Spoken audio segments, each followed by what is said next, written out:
Good evening, ladies and gentlemen. My name is Chanda Michael Chiseni. I'm here to give a presentation on the hydroelectric power industry in Zambia and the impact of climate change. Whenever we broach the subject of climate change, it is pertinent to be cognizant of the fact that climate change is a global imperative. And by this, I mean that it is not only affecting America, it is not only affecting Asia, but climate change has affected disparate regions of the world in different ways. And as custodians and stewards of our environment, we are duty-bound to educate others, to make others aware that certain individual and collective human actions and behaviors may be detrimental to our environment. And by changing the way we do things and by changing our behavior, we are able to preserve our environment even for generations that are unborn to time. With that thought lingering in your mind, allow me to continue with my presentation.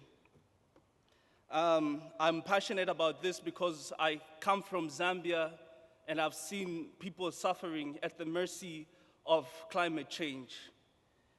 And in the previous years, hydroelectric power was considered to be a source of energy that was constant and permanently available.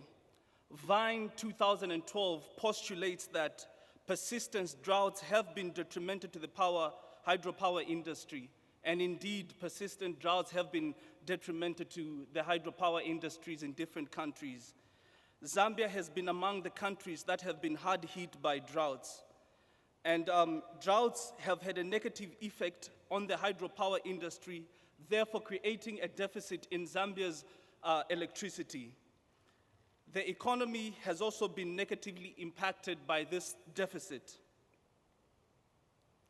Zambia's energy sources. Zambia is immensely endowed with disparate energy sources. The indigenous sources of energy include woodlands for fuel, hydroelectric power, renewable energy, and coal.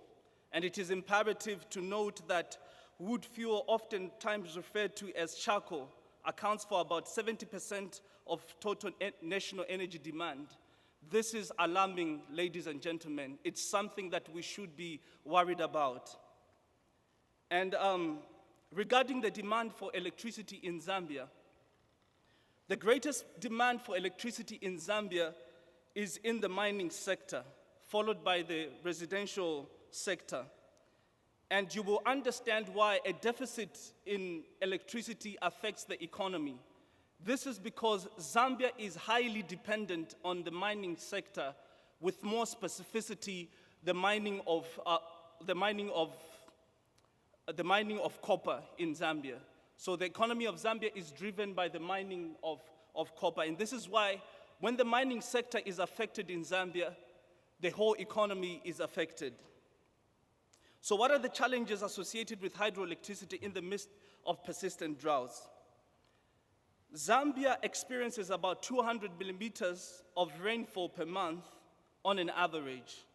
Average temperatures in summer are about 85 degrees Fahrenheit. And in cold seasons, the lowest temperature is about 41 degrees Fahrenheit. Zambia has experienced a lot of precipitation variability and temperature increases over the years. And last year, because of this precipitation variability and temperature increases, we experienced a very terrible drought in Zambia. And it is also imperative to note that Zambia generates most of its power from hydroelectricity.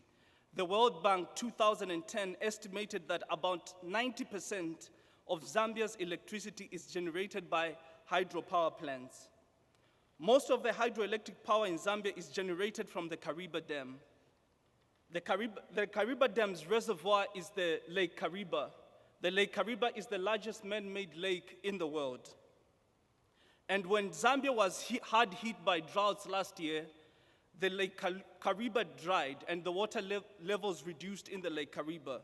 And this meant that the production of hydroelectric power also reduced. And when this reduced, it caused a deficit in the economy, and it caused a deficit in the electricity supply in Zambia. And it had different impacts in the non-household sector and in the household sector. I'm going to outline some of these impacts. Chiseni 2012 avers that electricity is imperative for economic development. A stable supply of electricity increases the productivity of industries and improves the welfare of society.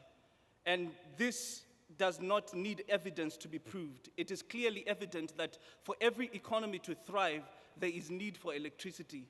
And whenever there is a shortage of electricity, the economies are affected.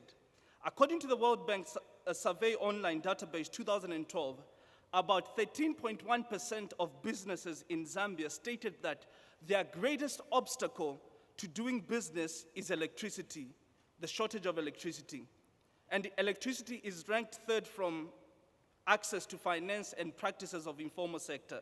So we see that electricity really plays a very vital and imperative role in the Zambian economy.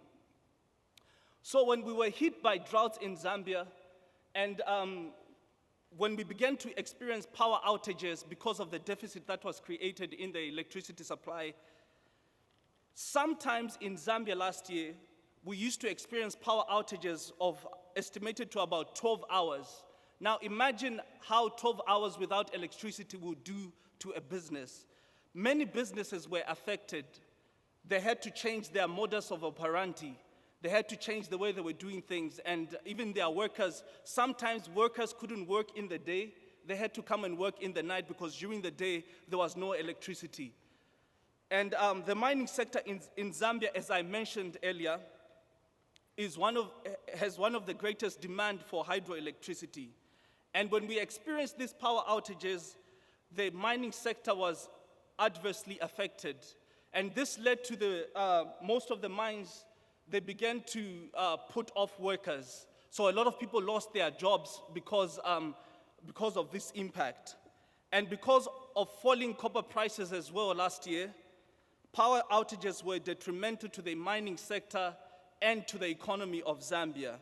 So because of this, the economy of Zambia was thrown into a quagmire. What are the impacts of power outages on households?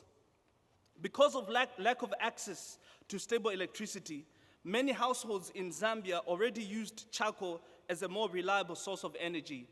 Because of the problem of centrality, the Zambian government has not been able to supply power to certain regions or rural areas in Zambia. So most people already use charcoal as a main form of energy, and some use kerosene for lighting. So now when we were affected by droughts last year, even people in the urban area resorted to charcoal and kerosene as a more dependable way of cooking and lighting their houses. And we understand that charcoal and kerosene may be detrimental to our health and to our environment as well. And so it is imperative that Zambia begins to look at alternative sources of energy, because clearly hydroelectric power is not sustainable, and it is not permanent, especially with the advent of droughts and climate change. So what are the alternative sources of energy? Solar energy. Generally, most countries in Southern Africa, the region where Zambia is situated, for those that do not know where Zambia is situated in the southern part of Africa, just below the Congo. So a lot of countries in this region receive a considerable amount of sunshine. Zambia experiences about 2,001 to 3,000 hours of sunshine per annum. Even though Zambia has abundant sunshine, the solar industry has not been developed over the past years because of its initial high costs. I'm going to talk about this more in the coming statements. Wind energy. Zambia does not have a high wind energy capacity. The speed of the wind is not adequate for electricity production, but sufficient for pumping of groundwater, mostly used by households and agricultural irrigation purposes. The other alternative source would be geothermal energy, which is not mostly talked about in a lot of places in Africa. Presently, there are about 80 hot springs in Zambia. Of these, 35 have been identified as having high surface temperature, high flow rates, in close range to power lines, and can easily be accessed and have relative energy potential. Zambia could learn from some lessons from Kenya. Currently, Kenya is one of the leading users of per capita in renewable energy. And this is because Kenya has harnessed the potential in solar energy. So what am I suggesting for Zambia? I'm suggesting that solar energy for Zambia would be a sustainable source of energy and a clean source of energy, because right now, a lot of people are using coal, charcoal, and they are using kerosene for lighting their houses. And you find that these are detrimental to human health and to our environment, as I have mentioned. So I believe that Zambia could harness the potential in solar energy. And even though the initial starting costs might be high, you find that in the long run, the hydroelectric power industry will be self-sustainable. So what the Zambian government needs to do is sacrifice the initial cost. Even though they are high, in the long run, the industry will be self-sustaining. And this is my proposed solution for Zambia. And Zambians have recently awoken to the realities of climate change, because a lot of people still think that climate change is a hoax. But now with Zambia experiencing droughts and power shortages, they've now realized that climate change is a reality and that we need to do something about the way we do things in our country and the sources of energy that we are using. So in conclusion, droughts have negatively impacted the electricity industry in Zambia, and Zambia should look at developing and establishing sustainable sources of energy such as solar to avoid greater losses in the future. Thank you so much, ladies and gentlemen.